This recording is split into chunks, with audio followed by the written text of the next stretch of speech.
The rain had soaked through my cheap canvas shoes hours ago, turning my socks into cold, clammy second skins that rubbed blisters into my heels with every step.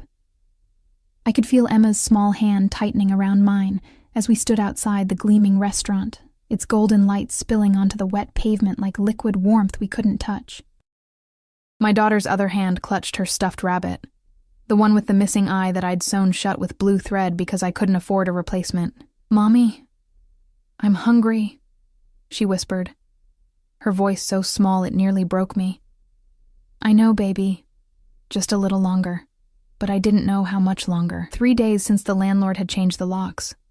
2 days since I'd eaten anything more than the half sandwich Emma couldn't finish. 1 day since I'd realized that pride was a luxury I could no longer afford. The employment agency had promised me work, swore the restaurant manager position was mine, but when I'd shown up that morning, they'd looked at me like I was invisible.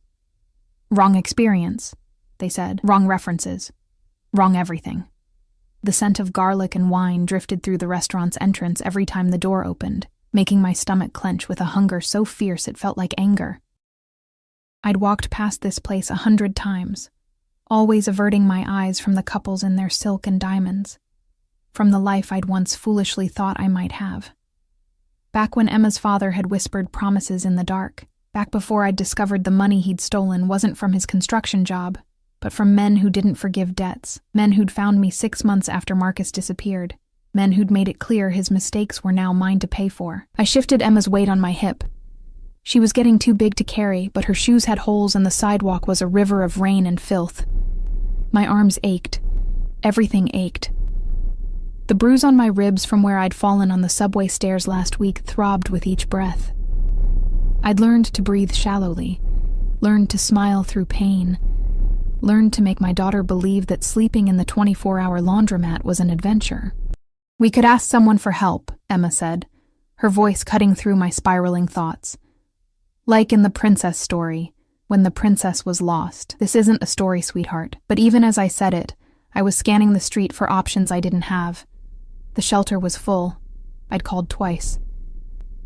My mother's phone went straight to voicemail, same as it had for 3 years. My friend Sarah had her own problems. 3 kids in a 1-bedroom apartment. A husband who barely made rent. I had nothing. No one. Just a daughter who deserved so much more than a mother who'd fallen in love with the wrong man and paid for it in ways that kept multiplying. That's when the car pulled up. It wasn't just a car. It was a presence. A statement.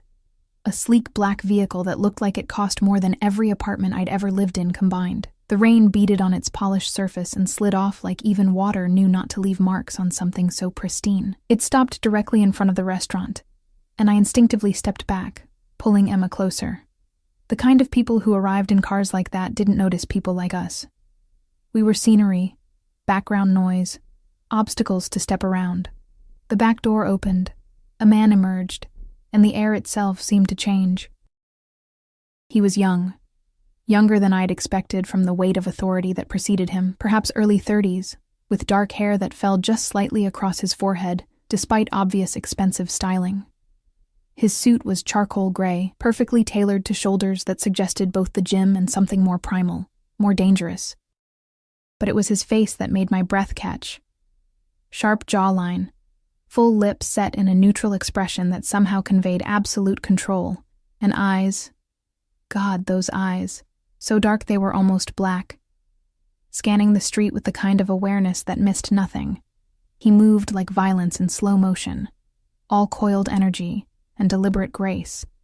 2 men flanked him immediately, appearing from the front seats like shadows given form.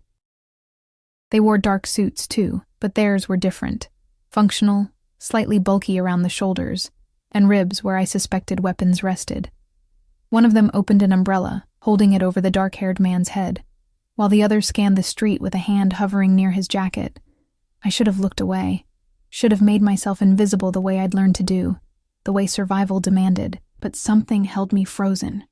Maybe exhaustion, maybe desperation, maybe the way Emma's hand squeezed mine as she stared up at the man with the kind of wonder only children possessed, and then his eyes found mine. The connection was electric, visceral, a physical thing that made my skin prickle despite the cold. His gaze swept over me in one quick assessment, taking in my soaked clothes, my daughter on my hip, the shopping bag that held everything we owned. And something flickered across his face. Not pity. Something darker, more complex. Recognition, maybe, though we'd never met. Or possession. Like he'd just found something he hadn't known he was looking for. Time suspended. The rain continued falling. The street continued breathing. But in that moment, there was only his eyes on mine, and the sudden, terrifying sense that my life had just pivoted on an axis I couldn't see. One of his men stepped forward, breaking the spell. "Mr. Constantine, we should go inside." Constantine. The name registered somewhere in the back of my mind, stirring vague memories of news reports I'd tried not to read, of whispered warnings from Marcus in those final days before he'd run. The Constantine family, East European, old money that everyone knew wasn't old at all, wasn't legitimate, wasn't the kind you wanted to owe or know or even think about too hard. I needed to leave. Needed to grab Emma and disappear into the rain before whatever interest I'd accidentally captured could solidify into something dangerous. But my body wouldn't cooperate, wouldn't respond to the frantic signals my brain was sending. "Mommy?" Emma's voice was uncertain now, picking up on my tension. "You're holding too tight." I loosened my grip on her hand, forced my lungs to remember how to work. "Sorry, baby. We should... wait." The word cut through the rain, through the noise of the city, through every instinct screaming at me to run. His voice was accented, Russian maybe or something similar, but smooth, controlled, the kind of voice that expected obedience and received it. He was walking toward us. His bodyguards moved with him, a choreographed dance of protection that suggested they'd done this 1,000 times. The umbrella stayed over his head, keeping him dry while his polished shoes navigated puddles with practiced ease. Each step brought him closer, and each step made my heart hammer harder against my ribs. "Mr. Constantine, please," one of the bodyguards said, urgency creeping into his professional tone. "It's fine, Alexei." Constantine didn't take his eyes off me. "I'll only be a moment." He stopped a few feet away, close enough that I could smell his cologne. Something dark and expensive, cedar and smoke and something else I couldn't name. Up close, he was even more devastating, all sharp angles and barely contained intensity. There was a small scar above his left eyebrow, almost invisible. The only imperfection in an otherwise flawless facade. "You're wet," he observed, his gaze traveling over Emma and me with an intensity that felt intrusive, like he was cataloging every detail, every weakness, every secret. I found my voice, though it came out rougher than I wanted. "It's raining." Something that might have been amusement touched his lips. "So it is." He tilted his head slightly, studying me the way someone might study a painting they were considering purchasing. "You're waiting for someone?" "No. We were just..." I stopped, unsure how to explain that we were standing in the rain because we had nowhere else to go, because sometimes the only thing left was to keep moving and hope the motion itself would provide an answer. "Don't cry, Mom," Emma suddenly said, her small voice cutting through the tension. I hadn't even realized tears were mixing with the rain on my cheeks. She lifted her hand, pointing at Constantine with the unfiltered directness only children possessed. "Maybe that stranger will help us." Horror flooded through me. "Emma, no." But Constantine's attention had shifted to my daughter, his expression changing in ways I couldn't read. He crouched down, an action that made both bodyguards tense visibly, bringing himself to Emma's eye level. The rain immediately began soaking his expensive suit, but he didn't seem to notice or care.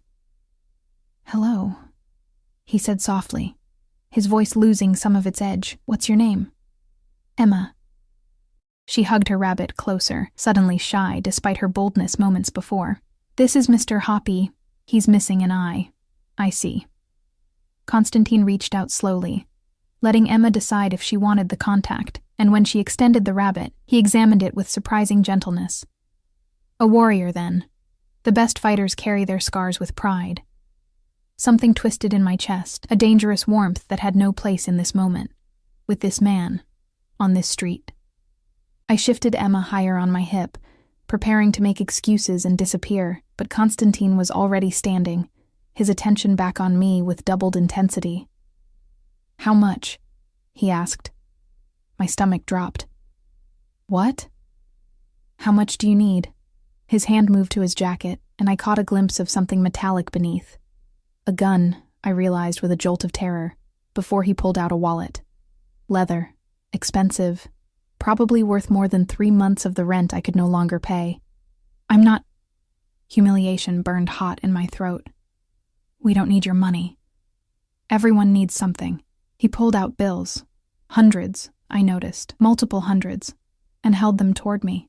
Consider it a gift. From a stranger? I couldn't keep the bitterness from my voice. Nothing's free.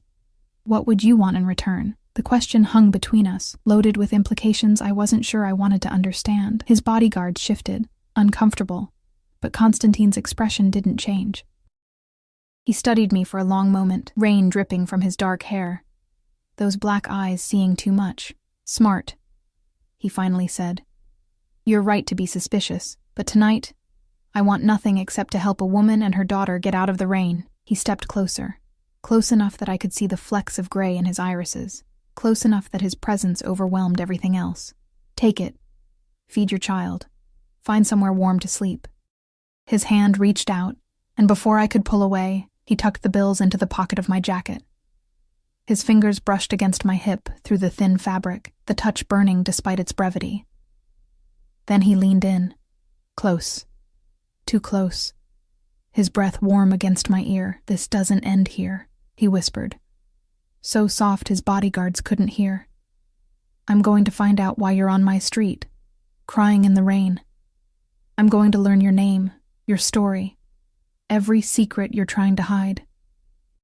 He pulled back just enough to meet my eyes, and what I saw there made my blood run cold and hot simultaneously. And then, I'm going to decide what to do with you. Before I could respond, before I could even process the threat wrapped in gentleness, he was turning away, striding back toward the restaurant with his shadows flanking him. The door opened as if by magic, golden light spilling out, and then he was gone, disappeared into a world I didn't belong to, and never would. I stood frozen, Emma still on my hip, rain still falling, my pocket heavy with money I shouldn't have taken but desperately needed.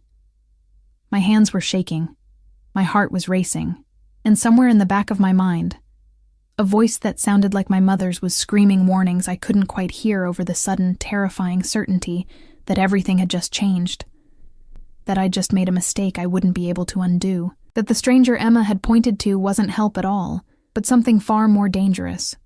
A trap wrapped in expensive cologne and dark promises, a cage disguised as salvation. And I'd just walked right into it. The motel room smelled like cigarette smoke and industrial cleaner, but it had a lock on the door and hot water that actually ran. I stood under the shower spray until my skin turned pink, washing away 3 days of street grime while Emma slept in the sagging double bed, her rabbit clutched tight against her chest. The money from Constantine sat on the cracked bathroom counter, $800 bills that felt like they were burning through the cheap laminate. I should throw them away, should leave them in the trash and walk out with whatever dignity I had left. Instead, I'd bought Emma a hot meal, chicken nuggets and fries that she'd devoured so fast I'd worried she'd make herself sick. I'd paid for 3 nights at this motel, bought us both clean clothes from the discount store down the street, and still had enough left to keep us fed for a week. Maybe 2 if I was careful. Blood money, probably. Drug money, certainly. Money from whatever empire a man like Constantine had built on the backs of people who couldn't fight back. But it was also food in my daughter's stomach, and a roof over her head. And I'd learned that morality was a luxury reserved for people who weren't choosing between pride and survival. I dressed in the new clothes, cheap jeans and a sweater that wasn't soaked through, and sat on the edge of the bed, watching Emma sleep. She looked so peaceful, so innocent. One small hand curled near her face. She didn't know that her father had stolen from the wrong people, didn't know that the reason we'd been running for 6 months was because Marcus had decided cocaine distribution was easier money than construction work, had skimmed from shipments, had vanished with enough product to make very dangerous men very angry. Didn't know that those men had found me instead, had made it clear that Marcus's debt was now mine. $20,000. Might as well have been 20 million. I'd tried everything. Extra shifts at the diner until they'd let me go for being too slow, too distracted. applying for loans I'd never qualify for, begging relatives who'd stopped answering my calls years ago. And through it all, the interest kept accumulating. The threats kept escalating, until finally I'd realized the only way to keep Emma safe was to disappear completely, to become invisible, to accept that we were on our own. My phone buzzed. The prepaid cell I'd bought with the last of my legitimate money. Unknown number. My stomach clenched as I answered, already knowing what I'd hear. 3 days late, Natalie. Victor's voice was conversational, almost friendly, which somehow made it worse. He was the one they'd sent to collect. A thick-necked man with dead eyes and hands that had left bruises on my arms the last time we'd met. I'm disappointed. I'm working on it. My voice came out steadier than I felt. I just need a little more time. Time's expensive. Gets more expensive every day you make me wait. A pause, the sound of him breathing. Pretty thing like you, though. There are always options, places that would pay good money for... Don't. The word came out sharp, final. I'll get you the money. You better. Because next time I come looking, I might decide to get creative about collection methods. Another pause. Heavier this time. How's your daughter? Emma, right? Cute kid. Saw her picture on your Facebook before you deleted it. My blood turned to ice. Leave her out of this. Then give me what I'm owed. He hung up without another word, leaving me staring at the phone with hands that wouldn't stop shaking. $20,000. I had maybe $500 left after paying for the room and food. Even if I could find work, legitimate work, it would take years to pay off that kind of debt. Years of looking over my shoulder. Years of Victor's threats hanging over us like a blade waiting to drop. Years of Emma growing up in motels and shelters, never having a home, never being safe. I looked down at my daughter, at her peaceful face, and felt something inside me crack. She deserved better. Deserved a mother who could protect her, provide for her, give her the childhood I'd once dreamed of having myself. Instead, she had me. A waitress with no family, no money, no options. Just bad decisions and worse luck. The business card was in my jacket pocket. I'd found it when I'd hung the wet clothes to dry. Expensive cardstock with embossed lettering and a phone number, nothing else. He must have slipped it in when he'd tucked the money away. Another calculated move in whatever game he was playing. I should throw it away. Should pretend tonight never happened. That Constantine's dark eyes and dangerous promises were just a fever dream brought on by desperation and rain. But Victor's threats echoed in my mind, mixing with the memory of Constantine's whispered words. I'm going to find out why you're on my street. I'm going to learn your name, your story, every secret you're trying to hide. Maybe he already had. Maybe that's why he'd stopped, why he'd given me money, why he'd looked at me like I was something he'd decided to keep. Men like him didn't do anything without reason, didn't offer help without expecting something in return. The money wasn't charity, it was an investment, a down payment on whatever he thought I was worth. Sleep didn't come easy. I lay next to Emma in the unfamiliar bed, listening to the sounds of the motel, doors slamming, voices arguing, the hum of the ice machine down the hall. Every noise made me tense, made me think of Victor finding us, of worse men with worse intentions. The lock on the door was flimsy. The windows didn't fully close. We were safe for tonight, but safety was temporary when you had nothing to defend it with. When I finally slept, I dreamed of dark eyes and expensive cologne, of cages made of gold and chains that felt like silk. Morning came too bright through the thin curtains. Emma woke hungry again, always hungry now, making up for the meals she'd missed, and I used more of Constantine's money to buy us breakfast at the diner across the street. Pancakes for her, coffee for me, the bitter liquid doing little to ease the exhaustion that had settled into my bones. Are we staying here, Mommy? Emma asked around a mouthful of syrup-soaked pancake. At the motel? For a few days, I forced a smile. Until I find us something better. I like it. The bed bounces. She demonstrated, making the vinyl seat squeak. And there's a TV. Can we watch cartoons? Sure, baby. But even as I said it, I was calculating. 3 nights paid for, maybe 4 if I skipped meals. Then what? Back to the streets? Back to sleeping in the laundromat, to Emma asking why we couldn't go home, to the slow erosion of everything that made us human. The diner's TV was playing the morning news, traffic reports, weather, local crime. I wasn't paying attention until the anchor's voice sharpened, taking on that tone they used for serious stories, increasing concern about organized crime activity in the metropolitan area. Federal investigators say they're focusing on several key figures, including Damian Constantine, alleged head of one of the city's most powerful criminal organizations. My coffee cup froze halfway to my lips. The screen showed a photo, a surveillance shot, grainy and distant, but unmistakably him. Same dark hair, same sharp features, same aura of controlled danger even through the pixelated image. He was getting into a car, surrounded by men in suits, his face turned slightly away from the camera as if he'd known it was there. Constantine, 33, is suspected of involvement in drug trafficking, money laundering, and racketeering, the anchor continued. Despite multiple investigations, prosecutors have been unable to bring charges due to lack of evidence and witness cooperation.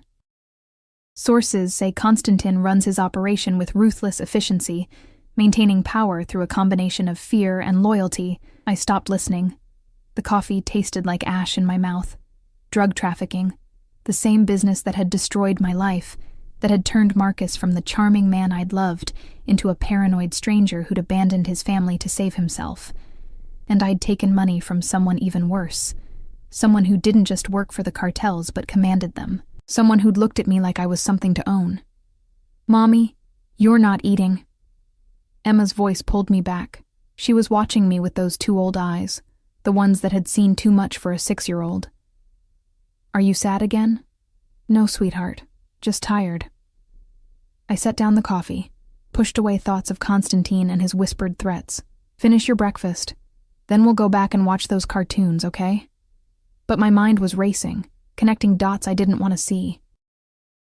Constantine had been outside that specific restaurant, on that specific street, had appeared exactly when I'd been at my lowest, most vulnerable, had given me money and a business card, and a promise that felt more like a threat.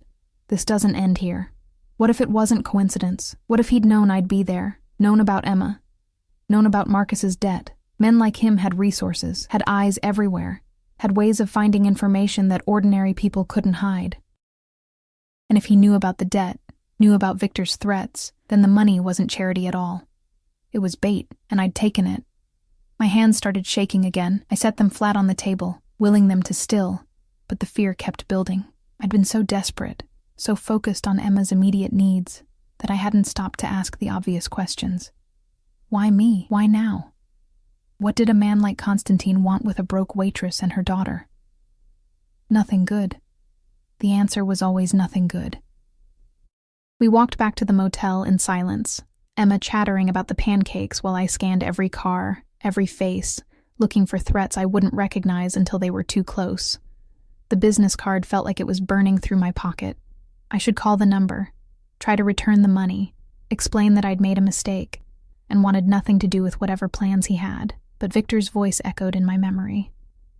There are always options, places that would pay good money for. I had no options. That was the truth I kept trying to avoid. No job, no home, no family to run to. Just a daughter who needed me to be stronger than I felt, and smarter than I'd been, and a debt that kept growing, kept pushing me toward choices that would destroy what little of myself I had left. The motel room felt smaller in daylight, the water stains on the ceiling more obvious, the smell of old smoke impossible to ignore. Emma turned on the TV, found her cartoons, curled up on the bed with Mr. Hoppy. I sat by the window, staring out at the parking lot, at the normalcy of people coming and going with their normal problems and normal lives. The black car arrived just after noon. Same vehicle as last night, same polished perfection, pulling into the motel parking lot like it owned the place. My heart stopped, then started again, racing. This wasn't coincidence. This wasn't random. He'd found me, or more likely, had known exactly where I was the entire time.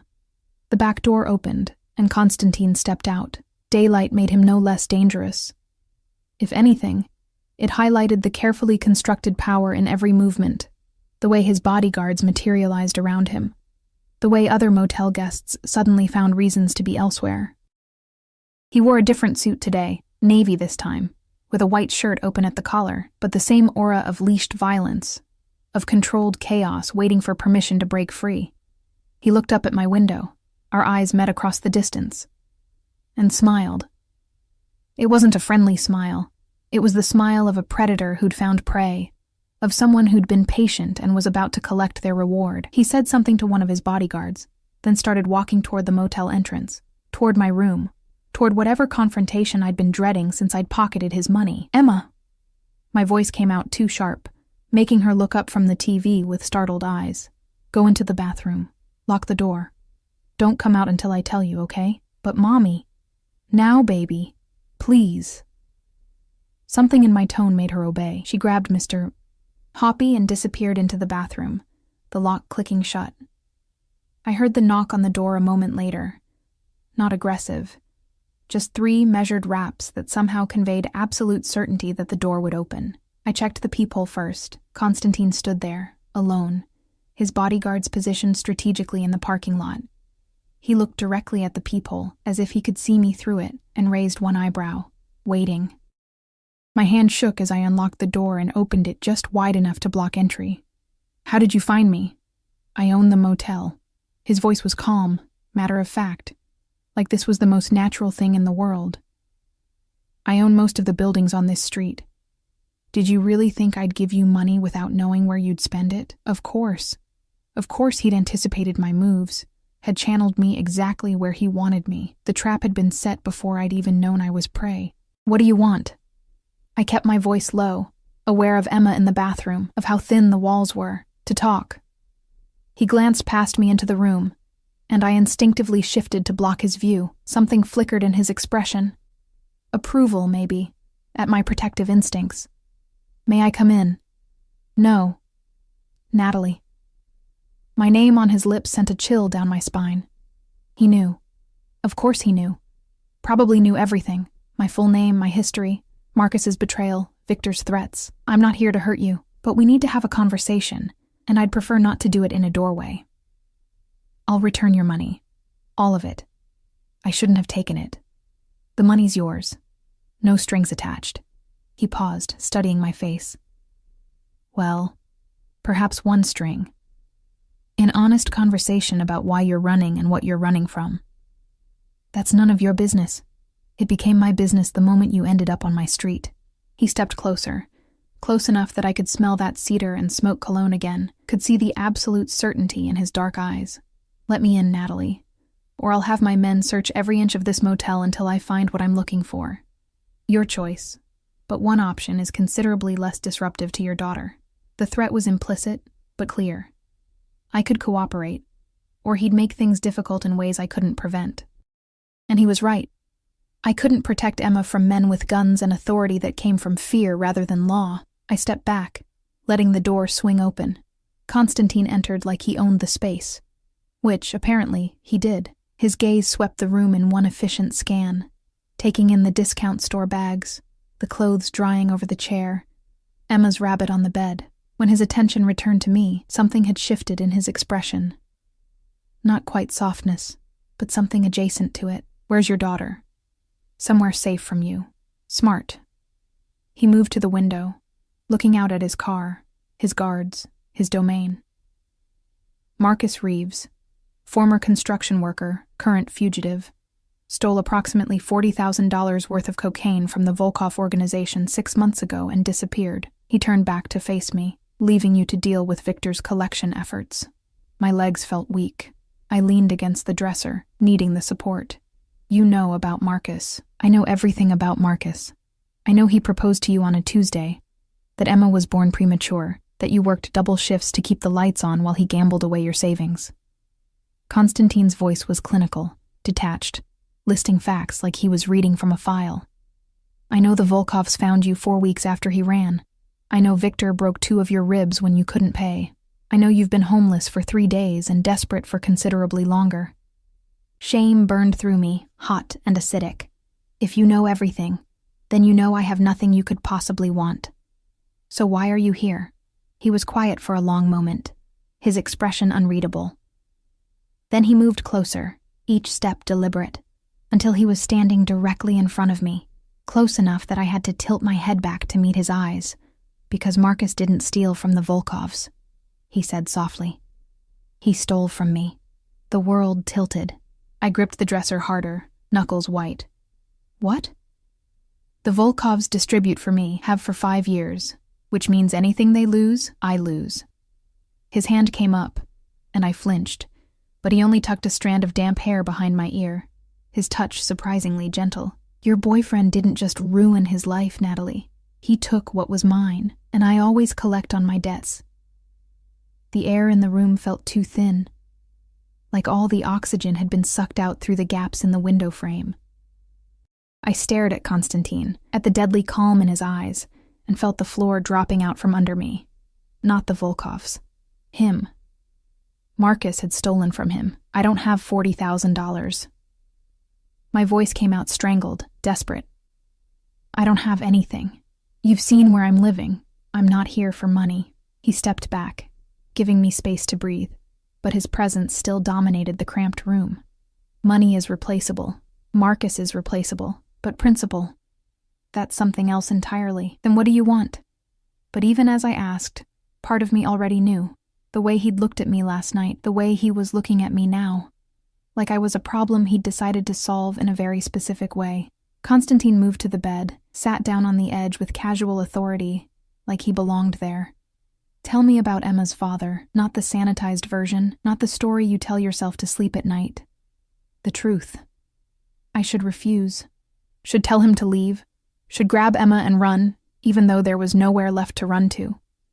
But something in his tone, not quite gentle, but not cruel either, made me answer. We met at a bar, 3 years ago. The words came slowly, painfully, like pulling glass from a wound.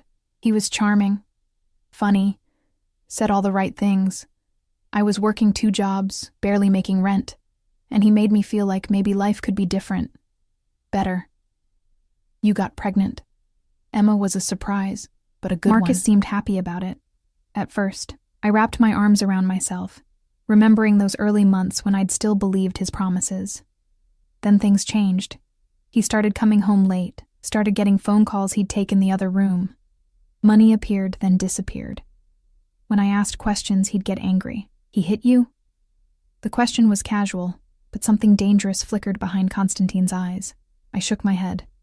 No, never that. Just distant. Like we were obstacles he had to work around. I paused. The next part harder to admit. I knew something was wrong, knew he was involved in something illegal. But I told myself it was temporary, that he'd stop once Emma was born, that I could fix it somehow. Classic mistake. Constantine's tone held no judgment, just observation. Thinking you could save him. I was stupid. You were in love. Different thing. Though the results are often the same. He leaned forward, elbows on his knees, watching me with that unnerving intensity. When did you realize he'd stolen from us? I didn't. Not until Victor showed up at my door 6 months ago, asking where Marcus was. The memory made my skin crawl. He had photos. Marcus with bags of product, meeting with people I didn't recognize. Victor said Marcus owed $40,000 for what he'd taken, plus interest. Said if I couldn't produce Marcus, I'd have to pay instead. And you've been running ever since. What choice did I have? Anger flared, hot and bitter.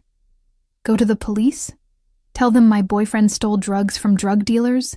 They'd laugh me out of the station, or worse, arrest me as an accomplice. I had Emma to think about, to protect. So yes, I ran. I changed our names, moved 3 times, worked cash jobs that didn't ask questions. But Victor always found me, always. Constantine was quiet, processing. His fingers drummed once against his knee, the only sign of tension in his otherwise controlled demeanor. Victor's good at his job, persistent, thorough, but not particularly creative. What does that mean? It means, if you'd come to me 6 months ago, this would have been resolved already. He stood, moving to the window again, his silhouette dark against the afternoon light. Instead, you've been suffering unnecessarily, while Victor's been skimming the interest payments for himself. My breath caught. What? The debt was $20,000, Natalie, not 40. Victor's been inflating numbers, pocketing the difference. Standard middle management corruption. He glanced back at me, something cold and final in his expression. I don't tolerate theft, not from outside my organization, and certainly not from within it. The implication hung heavy in the air. Whatever Victor had been doing, whatever advantage he'd thought he had, it was about to end badly for him. And despite everything, despite knowing what Constantine was, what he did, I felt a savage satisfaction at the thought of Victor getting what he deserved. So what happens now? I forced myself to ask. You said you always collect on debts. I do. Constantine turned fully, leaning against the window frame, backlit like something from a film noir. But as I said, I'm not interested in money. Marcus is gone, probably dead in a ditch somewhere, knowing the kind of men he was stupid enough to cross.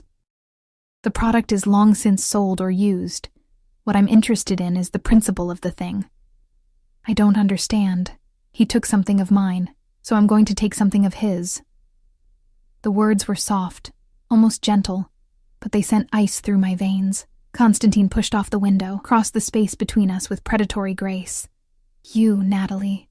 You and Emma. You're going to be mine now. I couldn't breathe.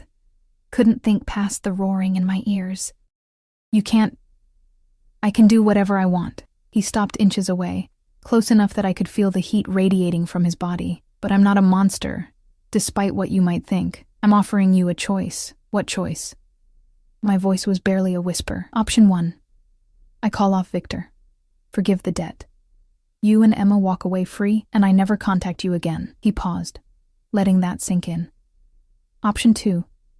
You come with me. Live under my protection. Want for nothing. Give Emma the life she deserves. In exchange, you belong to me. Completely. My heart hammered against my ribs. That's not a choice. That's a transaction, he finished. A fair one, given the circumstances. Your freedom for his debt, or your loyalty for my protection. Both options clear the slate, wipe away what Marcus did. The difference is what comes after. I wanted to laugh at the absurdity, to scream at the audacity.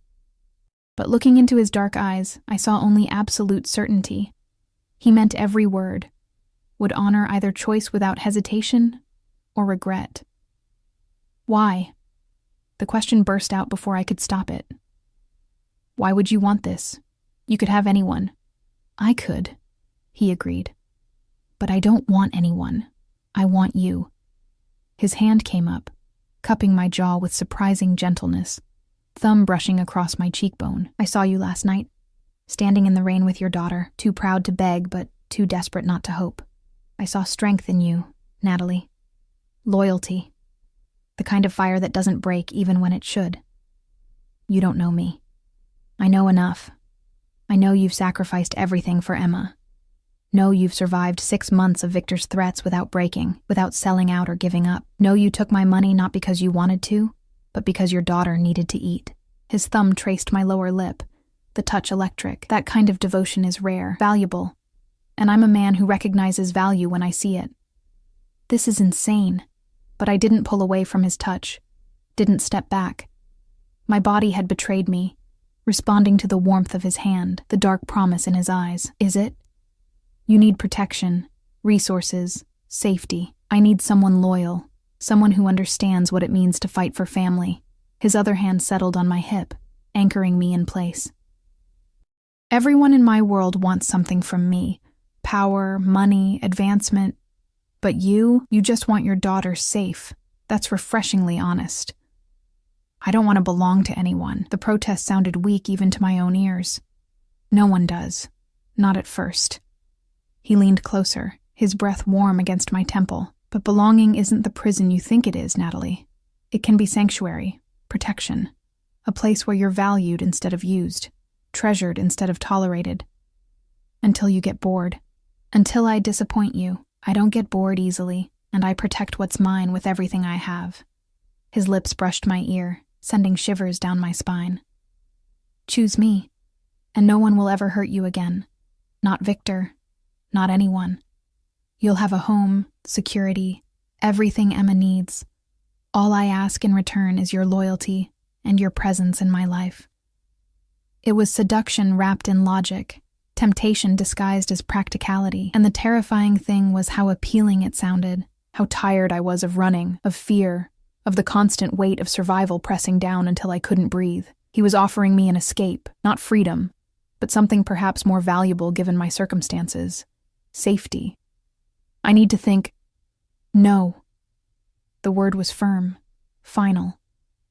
This isn't a decision you think through, weighing pros and cons like you're choosing a car. This is instinct, Natalie. What does your gut tell you?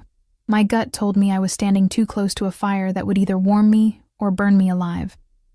Told me that Constantine was dangerous in ways Victor never could be, not because of violence, but because of how easily he could make me want the cage he was offering. I need to talk to Emma. Emma will adjust. Children are resilient, but his expression softened slightly. I'm not asking you to lie to her. Tell her the truth. That I'm someone who can help us, who will keep you both safe. She's already asked for my help once. Let me give it. The bathroom door was still closed. Emma still safe behind it, oblivious to the negotiation happening over her future. Our future. I thought about Victor's threats, about the years of looking over my shoulder, about the slow erosion of everything that made us human. Thought about the alternative Constantine offered. A gilded cage, yes, but a cage with food and warmth, and the promise that Emma would never have to sleep in a laundromat again. And if I say no, I force myself to ask. If I choose option 1, then I honor it. You walk away, debt forgiven, no strings attached. His hand slipped from my face and I immediately missed the warmth. But Natalie, be honest with yourself. Where will you go? What will you do?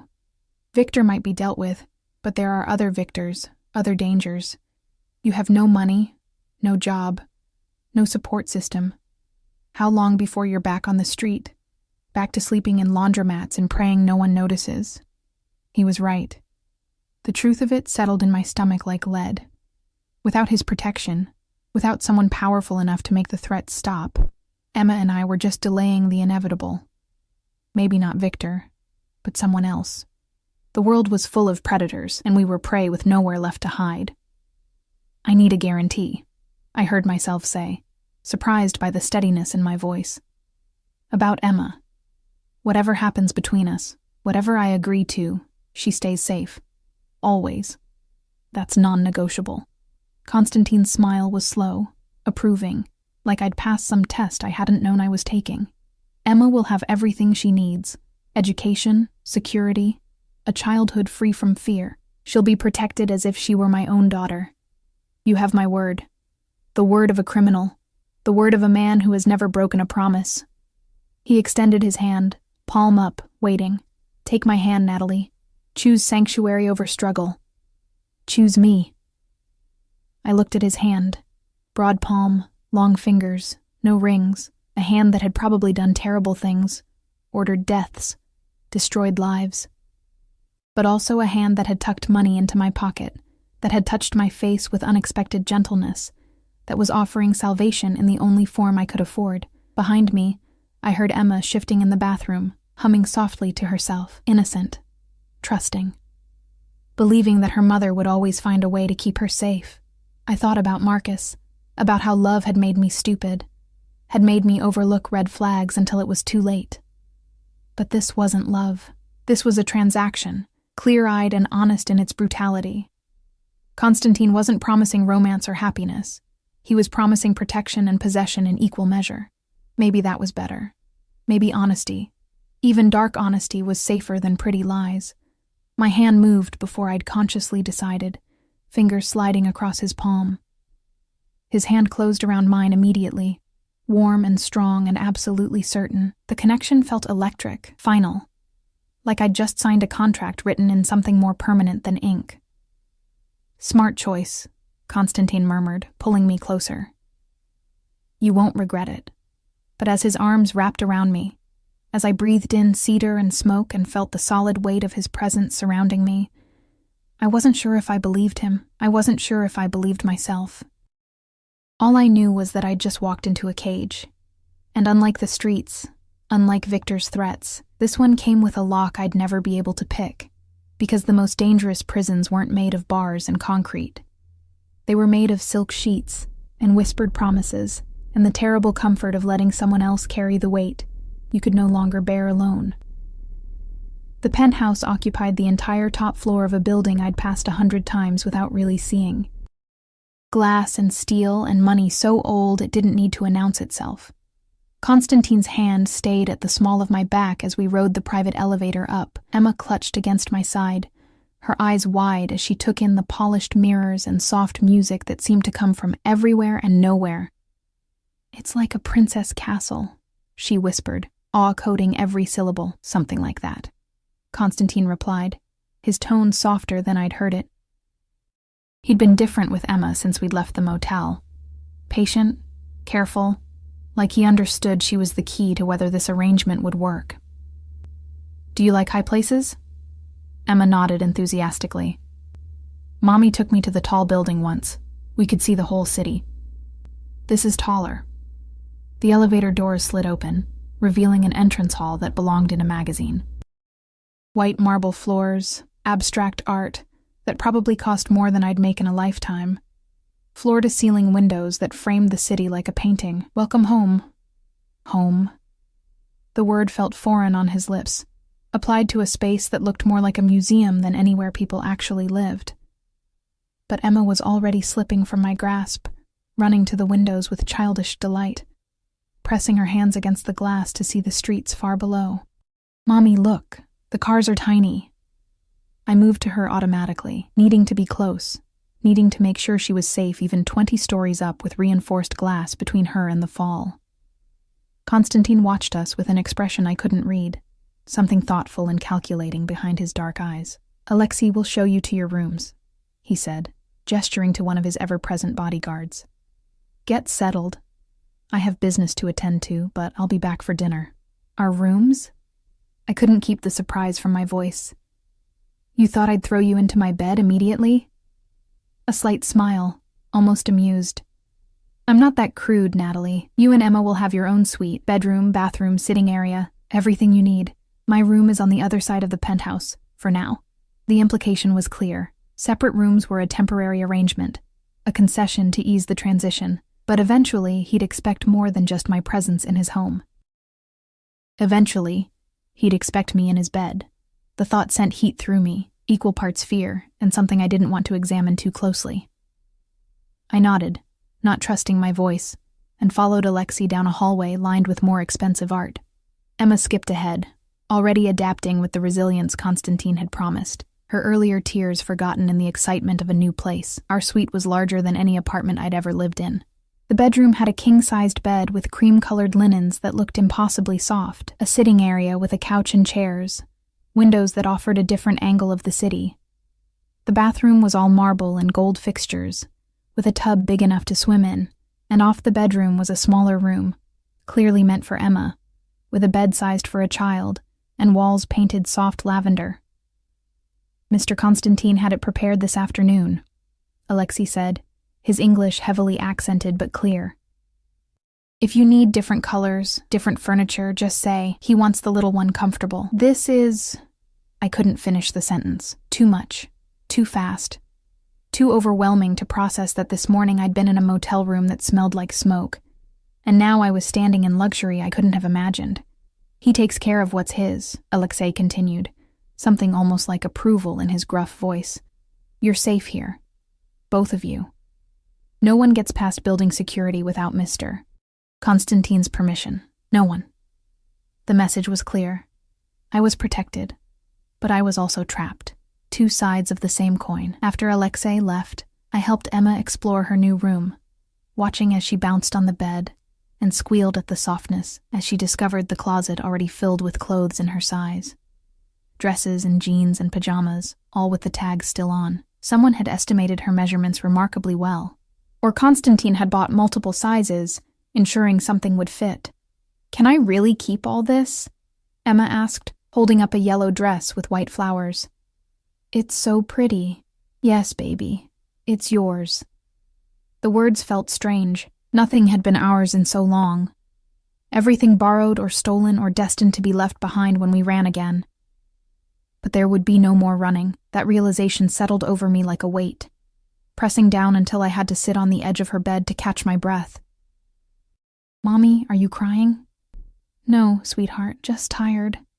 I pulled her close, breathing in the scent of her hair, still the cheap shampoo from the motel, not yet replaced by whatever expensive products waited in our bathroom. "Are you okay with this? With staying here?" Emma considered the question with the seriousness only children could manage. "The man from the rain? Mr. Constantine?" "Yes. He seems nice, and he said we'd be safe." She looked up at me with those trusting eyes. "Will we? Be safe?" "Yes." The certainty in my voice surprised me. Whatever else Constantine was, whatever darkness lived behind his controlled exterior, I believed that promise. He would keep us safe. He'd keep Emma safe. "We will." "Then I like it here." She hugged Mr. Hoppy closer. "Can I take a bath in the big tub?" "Of course." I ran the water, watched Emma play with bubbles that probably cost more per bottle than I used to spend on groceries, and tried to reconcile this new reality with everything that had come before. 24 hours ago, I'd been standing in the rain with nothing.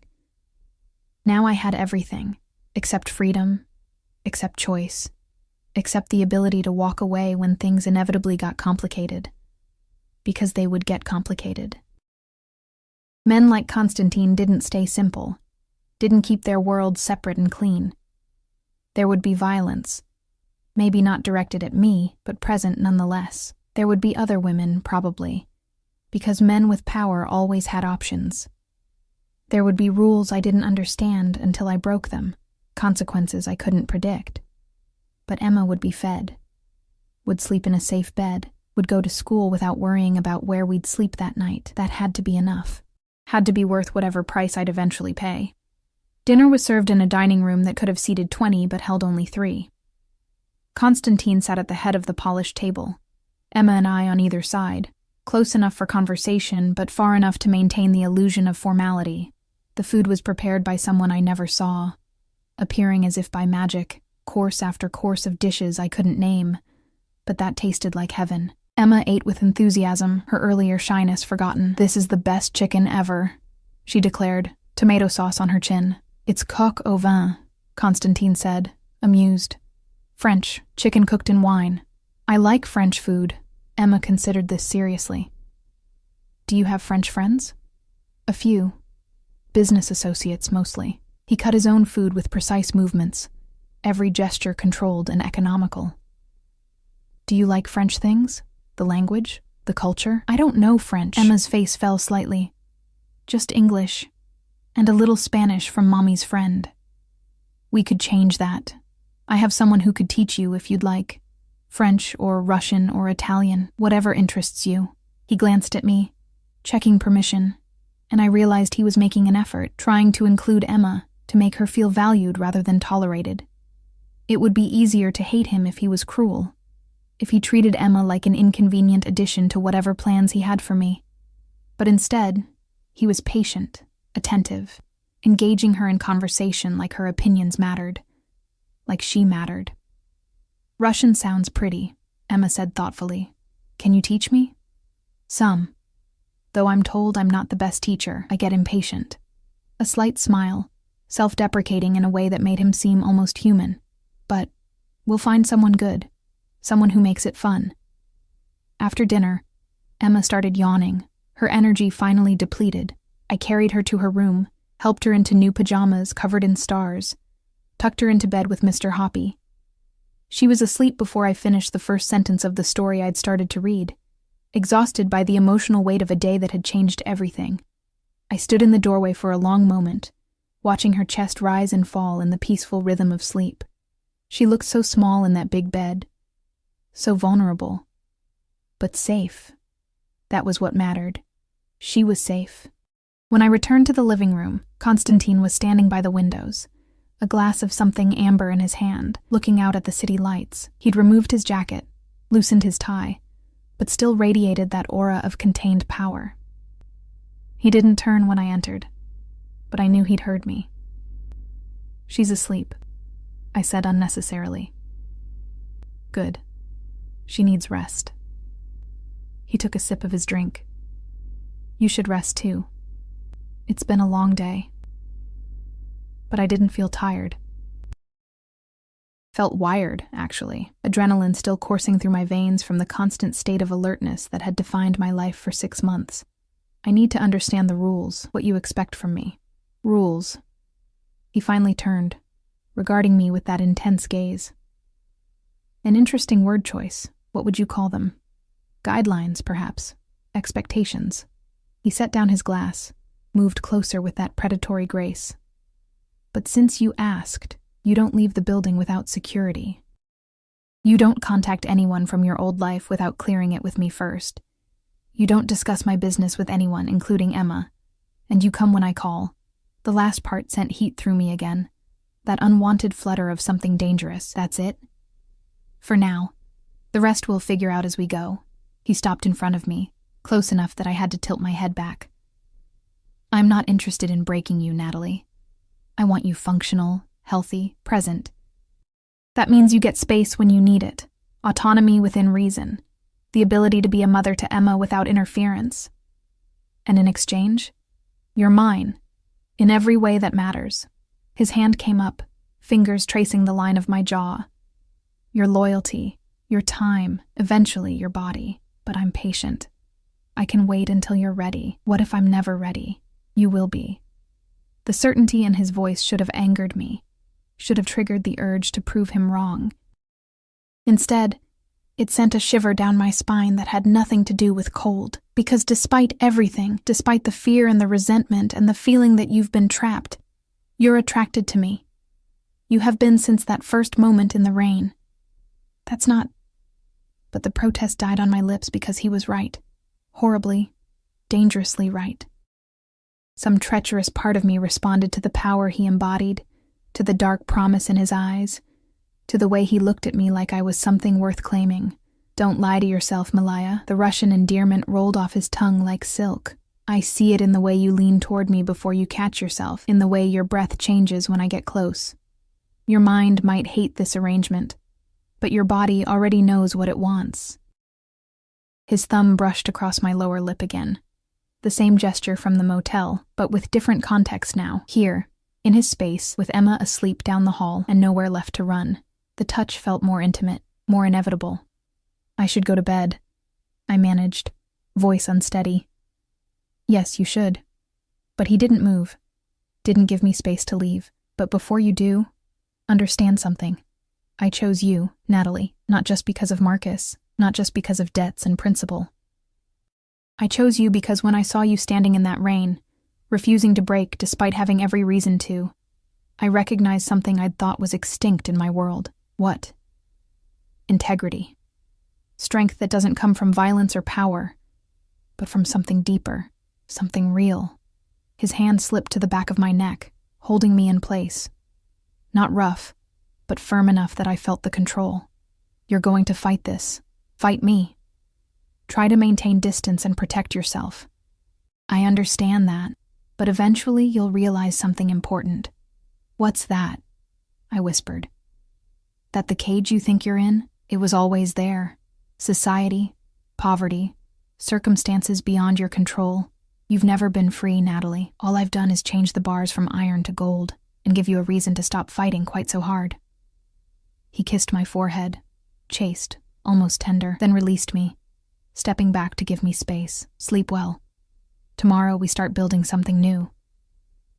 I walked to my room on legs that felt uncertain, closed the door behind me, and leaned against it as my heart raced. Everything he'd said was calculated, designed to get under my skin, to make me question my own resistance. And the worst part was that it was working, because he was right. I'd never been free, had been trapped by poverty and bad choices, and Marcus's mistakes long before Constantine had offered me this bargain. The difference was that this cage came with comfort, with safety for Emma, with a promise that I'd never have to sleep in a laundromat or cry in the rain again. And maybe, that was worth the price of belonging to someone who'd at least be honest about what he wanted from me. I checked on Emma one more time, watched her sleep peacefully, then crawled into the impossibly soft bed and stared at the ceiling until exhaustion finally pulled me under. My last thought before sleep claimed me was that Constantine's cologne still lingered on my skin, cedar and smoke marking me as his, even though he'd barely touched me, even though the real claiming hadn't even begun. 3 weeks passed like a fever dream, surreal and disorienting, punctuated by moments of startling clarity that reminded me this was real, permanent, irrevocable. Emma thrived. That was the undeniable truth that made everything else bearable. She had a tutor now, a kind woman named Mrs. Chen, who taught her math and reading in the mornings, then switched to Russian in the afternoons. Emma absorbed it all like a sponge, her laughter echoing through the penthouse in ways that made my chest ache with relief. She had friends, too. Children of Constantine's associates, carefully vetted and supervised, who came for playdates in the building's private recreation room. She had everything I'd ever wanted to give her, and couldn't. I, on the other hand, existed in a state of constant tension. Constantine kept his distance physically, sleeping in his own room, maintaining a careful space between us in public. But his presence was inescapable. He'd appear at breakfast, reading financial reports while Emma chattered about her lessons.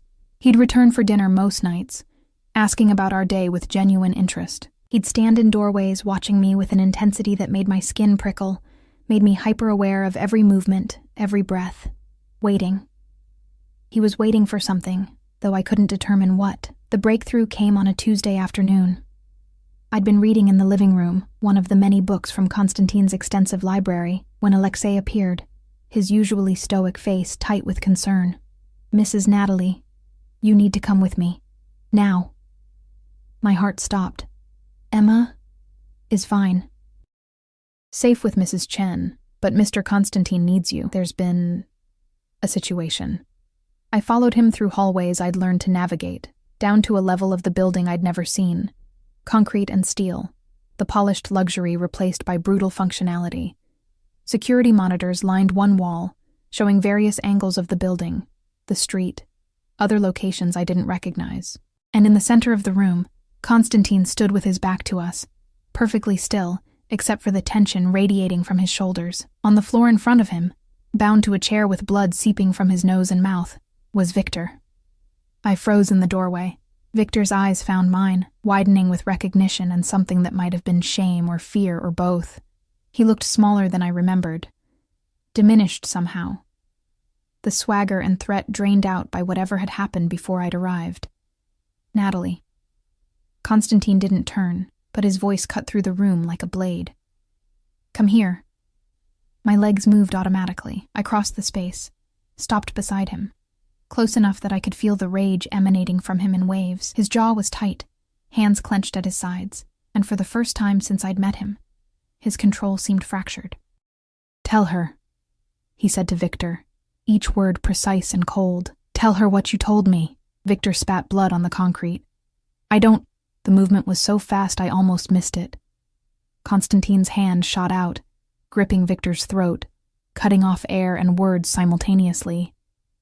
"I said tell her, or I start removing fingers until you find the motivation." "All right." Victor choked when Constantine released him. "All right, I lied about the debt. It was never 40,000. 20. And most of that was already paid through your work at the diner before you ran." The room tilted. "What?" "Mr. Constantine's accountant checked the records," Alexei said quietly from behind me. "Victor's been running a side operation, extorting people with fabricated debts, pocketing the money. You weren't the only one, but you were convenient, vulnerable. You piece of—" The words caught in my throat, choked by rage so pure it felt like fire. 3 months. 3 months of terror, of running, of watching Emma go hungry because I'd been sending every spare dollar to this man. 3 months of sleeping in laundromats and shelters, of bruises and threats, all because he'd seen an opportunity to exploit a desperate woman. "I should let you kill him," Constantine said, still watching Victor with cold assessment. "Let you have that satisfaction. But I have questions first. Like how he found you so consistently. How he knew where you'd run before you got there." Victor's remaining bravado crumbled. "GPS. I put a tracker on her phone, the old one. Followed her through 3 cities before she finally ditched it." The phone I'd thrown away 2 weeks ago in a desperate attempt to disappear completely. The phone I'd kept for so long because it had photos of Emma as a baby, memories I couldn't bear to lose. He'd been tracking me the entire time, had known every move, every desperate attempt to escape. And Marcus? Constantine's voice dropped lower, more dangerous. Where is he? Dead. Probably. Victor laughed, the sound wet and broken. Heard the Volkovs caught up with him in Mexico. He didn't have what he'd stolen, couldn't pay what he owed. You know how that story ends. Emma's father was dead, the man I'd once loved, who'd given me my daughter, who'd destroyed our lives with his greed and cowardice. Dead in a foreign country, alone, paying the price for his mistakes. I should feel something. Grief, maybe, or relief. Instead, I felt nothing. Marcus had died the moment he'd chosen drugs over his family. This was just the epilogue. One more question. Constantine circled Victor slowly, predatory and deliberate. Did you touch her? When you came to collect, did you put your hands on her? The silence stretched. Victor's eyes darted to me, then away, and I saw Constantine's hands curl into fists. Answer. Me. Once. Victor's voice was barely audible. She wouldn't pay, just once. Wouldn't cooperate. I needed to make a point. He didn't finish. Constantine moved like lightning, his fist connecting with Victor's face in a blow that snapped his head back, blood spraying across the concrete, then another. And another. Each impact measured, controlled despite the violence, designed to cause maximum pain without killing. Stop. My voice came out stronger than I expected. Constantine, stop. He froze mid-swing, chest heaving, knuckles split and bleeding. When he turned to look at me, his eyes were black with rage, with something primal and possessive that should have terrified me. He hurt you. The words were guttural, barely human. He put his hands on what's mine, I know, and I want him to pay. I stepped closer, into his space, putting my hand on his arm. His muscles were coiled tight, trembling with restrained violence. But not like this. Not with you losing control. That's what men like him do. They make us into something we're not. He deserves worse than death. Maybe. Probably. I took his bloody hand in mine, feeling the split skin, the rage still vibrating through him. But Emma's upstairs, and when you come back to us, I need you to be the man who bought her Russian lessons and made her laugh, not the man who beats people to death in basements. Something shifted in his expression. The rage banking, control reasserting itself. He looked down at our joined hands, at the blood staining both of us now, then back at my face. You're asking me to show mercy. I'm asking you to be smart. Whatever you do to him, do it clean, professional, not like this. I squeezed his hand. Not where it touches us. For a long moment, he didn't move. Then he nodded once, sharp and final. Alexei, take him. You know what to do. Yes, sir. Alexei moved forward with another guard, hauling Victor from the chair. Victor was sobbing now, begging. But the sounds faded as they dragged him toward a door I hadn't noticed, toward whatever fate Constantine had decided was appropriate. I didn't ask, didn't want to know. Whatever happened to Victor would happen outside my awareness, outside the bubble of safety Constantine had built around Emma and me. That was the deal. I lived in the light while he operated in shadows. When the room was empty except for us, Constantine raised our still joined hands, studying them. You stopped me. Yes. No one stops me. I'm not no one. The words came out steadier than I felt. You said I was yours. That means you're mine too, and I won't watch you become a monster. Not when I've seen you be gentle with my daughter. His laugh was unexpected, rough and genuine, breaking the tension. Gentle. No one's called me that in 20 years. Then maybe they didn't know you. I reached up with my free hand, cupping his jaw the way he'd done to me so many times. His stubble was rough against my palm, his skin warm, and when his eyes met mine, I saw something vulnerable beneath the violence. Or maybe they never asked you to be anything different. And you're asking? I'm asking you to remember that Emma's watching, learning. Whatever you are, whatever you do out there. I gestured vaguely toward the door, toward his world of blood and business. When you're with us, be the man who keeps his promises, who's patient, who makes her feel safe. And you? His hand came up to cover mine on his face, holding it there. Do I make you feel safe? The question was loaded, layered with meaning. Safe from external threats? Yes. Safe from him. That was more complicated. You make me feel protected. That's different from safe, but it's what I need right now. Honest. He turned his head, pressing a kiss to my palm that sent electricity up my arm. I'm starting to understand why I can't get you out of my head. Constantine, Damien. His eyes locked with mine, intense and searching. My name is Damien. When we're alone, that's what you call me. The intimacy of it, of being given his first name like a gift, made something crack in my chest. Damien, I repeated, testing it. It felt strange on my tongue, too personal, too real. Again. Damien. This time softer, and I watched something in him shift, soften. The violence draining out of his posture. We should go back upstairs. Emma will wonder where I am. He pulled me closer until we were pressed together, his heartbeat rapid against my chest. Thank you. For what? For stopping me. For seeing something in me worth saving. His arms wrapped around me, holding me tight enough that I couldn't escape even if I wanted to. For being strong enough to stand in front of my rage and not flinch. I let myself lean into him, let the warmth of his body seep into mine. I faced worse than your anger. I know. But you shouldn't have had to. His lips found my temple, a gentle kiss that contradicted everything I knew about him. That ends now. No more running, no more fear. You're under my protection. And I take that seriously. I'm starting to believe that. We stood there for a long moment, wrapped in each other, the violence of moments before fading into something quieter, more dangerous maybe, because this felt real, felt like the foundation of something I hadn't agreed to but was happening anyway. When we finally pulled apart, Damien took my hand, the one not covered in his blood, and led me back through the hallways, back to the elevator, back to the world where Emma waited with her Russian lessons and innocent laughter. As the elevator climbed, I watched our reflection in the mirrored walls. We looked like a couple, his hand around mine, my head tilted toward his shoulder. Both of us marked by the violence below but rising above it, becoming something neither of us had planned. That night, everything changed. Emma was asleep, had been for hours, exhausted by a playdate that had involved too much running and laughter. I'd checked on her twice, needing the reassurance that she was safe, happy, untouched by the darkness that had unfolded in the basement. I was sitting on my bed, still dressed, when the knock came. Soft, but unmistakable.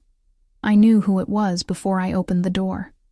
Damien stood in the hallway, showered and changed, no trace of blood remaining. He'd shaved, tamed his hair, but his eyes still held that intensity that had been building for weeks. "Can I come in?" I stepped back, letting him enter. He closed the door behind him, leaning against it, watching me with an expression I couldn't read. "I should have asked first," he said quietly, "before bringing you to that room, before exposing you to that side of things. I knew what you were, who you are." I crossed my arms, defensive. Seeing it just made it real. "And now that it's real, are you going to run?" The question hung between us, loaded with vulnerability I hadn't expected. I looked at him, really looked, and saw past the expensive clothes and controlled danger to the man underneath. Complicated, ruthless when needed, but capable of gentleness, violent in his protection, but honest about what he wanted. "Where would I run to?" I asked softly. "You own this building, probably half the city. Your men are everywhere, watching, protecting. And even if I could leave..." I paused, forcing myself to acknowledge the truth. "I don't think I want to anymore." Something fierce flashed in his eyes. "Say that again." "I don't want to run." The admission felt like surrender and liberation simultaneously. "Emma's happy. I'm starting to feel human again. And you..." I trailed off, unsure how to finish. "I what?" He pushed off the door, crossing to me with deliberate steps. "Tell me, Natalie. I need to hear it." "You scare me." The words came out in a rush. But not because I think you'll hurt me, because of how easily I'm adapting to this, to you. How my first instinct this afternoon was to protect you, to stop you from doing something you'd regret. Like I stopped, terrified of what I was about to admit. Like you care about me. He was standing directly in front of me now, close enough that I could feel his heat. That's what scares you.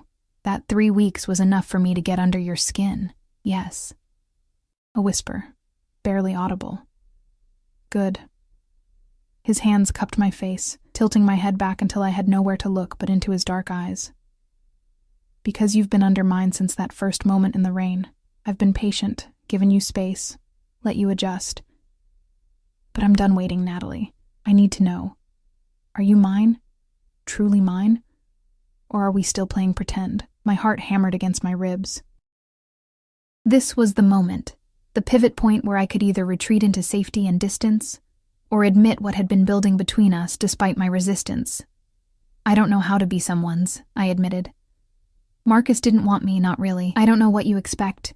I expect honesty, loyalty, your presence in my life, in my bed, in my world. His thumb stroked across my cheekbones, gentle despite the intensity in his voice. I expect you to let me take care of you, to stop fighting so hard, to trust that I'll keep my promises, and in return I'll give you everything. Protection, security, devotion that borders on obsession. That sounds intense, possessive, probably unhealthy by conventional standards. A slight smile, acknowledging the darkness in what he offered. But we're not conventional people anymore, Malaya. You stopped being conventional when you stood in front of my rage and didn't flinch. When you put your hand on my face and asked me to be better, I don't want to be another possession. You're not. His forehead touched mine, our breaths mingling. Possessions are things I own and forget about. You're the first thing I think about when I wake up, and the last before I sleep. You're the reason I come home for dinner. The reason I've turned down 3 trips abroad this month. You're becoming essential, Natalie. And that terrifies me as much as it terrifies you. The admission cracked something open in my chest. I'd expected dominance, expected him to simply take what he wanted. Instead, he was offering vulnerability, admitting that this thing between us had power over him too. I'm scared, I whispered. I know. But I'm right here. His lips brushed mine, feather light. A question rather than a demand. Let me in, Natalie. Stop fighting. Stop analyzing. Just feel. And I did. I closed the distance between us, kissing him with all the fear and want and confusion that had been building for weeks. He responded immediately, one hand sliding into my hair while the other pulled me flush against him. And suddenly there was no space, no distance, just heat and hunger, and the terrifying recognition that I was falling into something I couldn't control. His kiss was consuming, thorough, like he was claiming me one breath at a time. I gripped his shoulders, needing the anchor, needing something solid as the world tilted beneath me. When he lifted me, effortless, like I weighed nothing, I wrapped my legs around his waist instinctively, trusting him to hold me. He carried me to the bed, laid me down with surprising gentleness, and followed me down, his weight settling over me in ways that felt protective rather than constraining. Tell me to stop, he murmured against my throat, lips tracing the pulse point there. Tell me you're not ready, and I'll walk away. I'll wait as long as you need, but I didn't want him to stop, didn't want to wait, to overthink, to let fear dictate my choices anymore. Don't stop, I breathed, fingers tangling in his hair. I'm tired of being afraid, tired of fighting. I just want... What? Tell me what you want. You. The admission felt monumental, terrifying. I want you. This. Whatever this becomes. His smile against my skin was triumphant and tender simultaneously. Then you have me. All of me. The good and the terrible, the gentle and the violent. I'm yours, Natalie. Completely. And then there were no more words, just touch and sensation and the slow burning away of every wall I'd built. He made love to me like I was precious, like every sigh and shiver mattered, and when I finally shattered in his arms, it felt like rebirth. like becoming someone new in his hands. After we lay tangled together, my head on his chest, his fingers tracing lazy patterns on my back, the silence was comfortable, weighted with understanding rather than awkwardness. "I need to tell you something," he said eventually, voice rough. "About Victor. I don't need details. Not that. Something else." He shifted, turning so we faced each other. "He's not dead. Yet," I blinked, processing. "What?" "I'm turning him over to federal authorities tomorrow. He's going to testify against the Volkov organization in exchange for witness protection." Damien's expression was serious, almost grim. "It's better this way. He goes to prison legitimately, the Volkovs lose their distribution network, and I don't have his blood on my hands. Why are you telling me this? Because you asked me to be smart, to think about Emma, about us. This is me trying." His hand cupped my face, thumb brushing my cheek. "I won't pretend to be something I'm not. My business. My life. There's darkness there that I can't erase. But when it comes to you, to Emma, to the home we're building, I can try to keep that darkness from touching you. I can choose differently." Tears pricked my eyes, gratitude and relief, and something deeper that I wasn't ready to name. "Thank you. Don't thank me yet. There will be hard days, nights when I come home carrying things I can't share, times when you'll question whether this was the right choice." He pressed a kiss to my forehead. "But I promise you this. I will always come home. I will always protect you, and I will never let you regret choosing me." I believe you. And I did. Against all logic, against every warning bell that should have been ringing, I believed him. We fell asleep like that, wrapped around each other, and for the first time in longer than I could remember, I felt safe. Not the temporary safety of a locked door or a moment's peace, but something deeper, foundational. The safety of being chosen, protected, claimed by someone who had the power to destroy me, but chose instead to cherish me. 6 months later, I stood in the penthouse living room watching Emma practice her Russian with Mrs. Chen, her accent improving daily. Outside the windows, the city sprawled beneath us, beautiful and dangerous, and full of life we were no longer running from. Damien's arms wrapped around me from behind, pulling me against his chest. "What are you thinking? That I should be more afraid than I am?" I leaned into him, letting his warmth seep into me. That this shouldn't work, shouldn't feel right. But it does. Regrets? No. The answer came without hesitation. Some days are harder than others. Some nights I wake up and wonder if I've lost myself in this. But then Emma laughs, or you come home early to have dinner with us, or I catch you watching me like I'm something precious. And I remember, this is what I chose. Who I chose? Good. He kissed the top of my head. Because you're stuck with me now. I don't let go of what's mine. Possessive. Hopelessly. No apology in his tone. But you knew that when you let me in. Emma looked up from her lesson, saw us standing together, and grinned. "Mommy, Mr. Constantine, can we have pizza for dinner?"